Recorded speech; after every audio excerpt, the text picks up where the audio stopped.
Hey, it's Spencer Smith. In this video, I'll share the differences between Walgreens and Costco and why their marketing strategies are going to be something that you'll want to implement with your business. All right, so I was teaching a class at the University of Wisconsin yesterday, and we were talking about the variety of people that are out there that are your consumers. Hey, Jocelyn, good to see you. That are your potential consumers and how they go through four various stages. And I'm just going to concentrate on two of those today and then talk about two examples when it comes to both Costco and then Walgreens. So what we talk about typically is that your typical, that's the Wisconsin Alumni Research Foundation sued Apple. And they're probably going to win too. So your potential customers are in one of four various stages. They're either oblivious to you, they're either pondering you, they're engaged with you, or they overtly need you. So one of these four stages is where your ideal customers typically are lying. And you notice this is actually a nice acronym called OPEN too. Okay, so we're going to concentrate on the first one, O. Now I want you to think about if you've ever shopped at a Walgreens, which you probably have because they're everywhere. Walgreens is number 35 on the Fortune 500 list. So they're a really, really big company, okay? So what they had done, this started, I wanna say about 10 years ago. Let's say this is a street, and the street turns the corner here, okay? Walgreens used to maybe be located here, as an example. So there was one way in, and there was usually one way out, okay? What Walgreens teach you how to send hearts. Just tap the screen, tap away. So what they did is they made a concerted effort actually to move to this style of location instead. So the hometown that I'm from, which is called Janesville, Wisconsin, they literally spent $1 million to get rid of this location and go to this location instead. So you'll notice Walgreens now, if you start to look for this especially, Walgreens is almost always located on the corner of two pretty busy streets. And the reason they wanted to do that is they wanted to give people an easy in and an easy out. Because their overarching theme of their business is convenience. Okay, that's what they're going for, is convenience. And they actually, and this is detailed in the book Good to Great pretty well, their maximization as far as what their, thanks Patrick, prominent location and convenience. So what they're trying to do as far as maximization goes is maximize customer visit. So they want to get people in and have them buying the highest margin items they possibly can. So think about it this way, right? You walk into a Walgreens, oh cool Tommy. You walk into a Walgreens, and where do you go to get your prescriptions? The very back, right? So they make you walk by all of the stuff. Nice, Meg. Well done.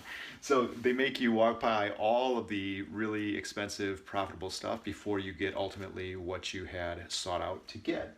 And so what they had done, when we talked about that stage of somebody being oblivious to your business, it's really tough to find somebody who hasn't heard of a Walgreens. Yeah, past the cigarettes and candy and soda and all that great stuff, right? So Walgreens is trying to minimize this. So they want to get you from here as quickly as possible to here. So you keep seeing Walgreens, and Walgreens goes, hey, don't you need this? Don't you need this? Don't you want to pick up your prescription here? Don't you want to pick up the newspaper here, milk, whatever, right? So contrast this though with kill you at the front, fix you up in the back. Nicely done. I like that. I like that. Okay, so if we contrast this, though, with another company, Costco, which is actually larger, technically, than Walgreens. They're number 18 on the Fortune 500. Oh, hey, Mary. Good to see you. So, what Costco does is the exact opposite of Walgreens.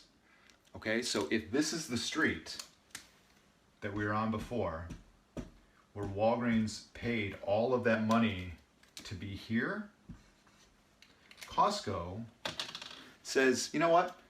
We're not going to be there. We're not going to be anywhere even near there. And yeah, that pending buyout of Rite Aid is going to be huge as well, because they Walgreens, as a digression here for a second, Walgreens bought this really big UK pharmacy called Alliance Boots, which is actually pretty funny for a name, especially for us Americans, since, I don't know. Anyway, they do everything different over there, right? So they bought Alliance Boots, so that gave them a really good footprint in Europe. And then now if this Rite Aid acquisition goes through, which would be huge, Rite Aid has another 4,000 stores. So Walgreens is going to be gargantuan in the pharmacy space.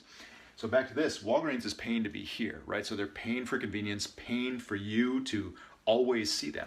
What Costco says is, we're not going to be anywhere around here at all. We'd rather be way out here. Okay, so yeah, there you go. Thank you. So they're a destination business. Okay. Costco also doesn't advertise. So how do they move you then from being oblivious about their business to pondering their business?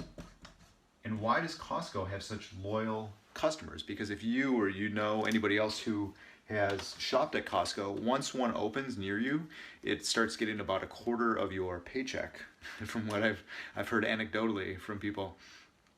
Yeah, exactly, Patrick. So it's a destination, right? It's almost like Disney World.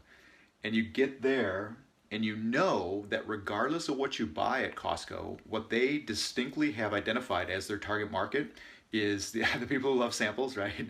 People who are affluent, people who are very discerning with their choices as far as what they make from a consumer standpoint, what it is that they want, what they're seeking out. And they also did something really different as well. So if you walk into Walgreens, as an example, and you see the toothpaste options, you're gonna have a whole wall of toothpaste, right? And there's probably gonna be 60 different kinds for whitening or gum sensitivity or tartar control or fresh breath or whatever.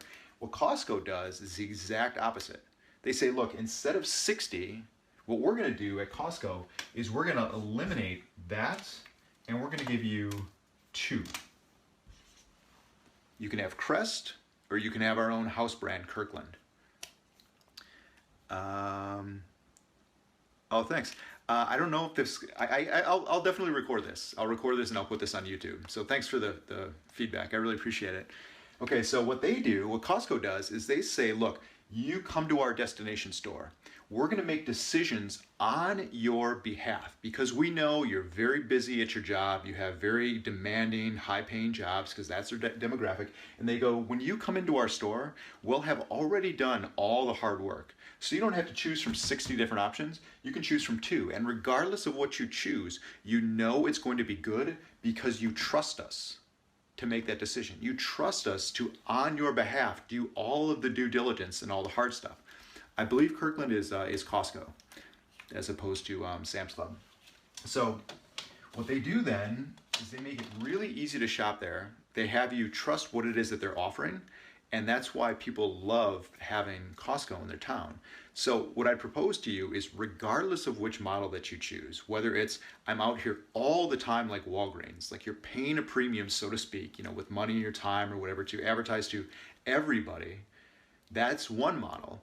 The other model, though, is to grab onto customers that you want, not tell everybody else about it, because this all spreads through word of mouth or very, very specific, targeted, not advertising, I don't want to say that, networking events, like bringing in the Chamber of Commerce. Okay, so the Chamber of Commerce recently from Middleton here, where I live, was invited to Costco 2 days ago, because that's their exact market.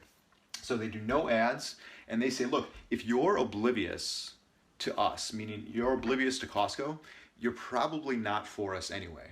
Because if we've opened in your town and you haven't heard about us, then we're probably not for you. So like I said, very quickly, if you can, with your business, and I know this is a hard thing to think about when you're trying to just generate revenue. be sure that you're disarming your potential customers that are not the right fit for you by saying, look, we might not be for you, and here's why. So Walgreens does that by saying, if you don't want to pay a premium for stuff that you can normally get by going elsewhere and getting it less expensively than getting it at Walgreens, then we're not for you. But if you want convenience, then we're for you.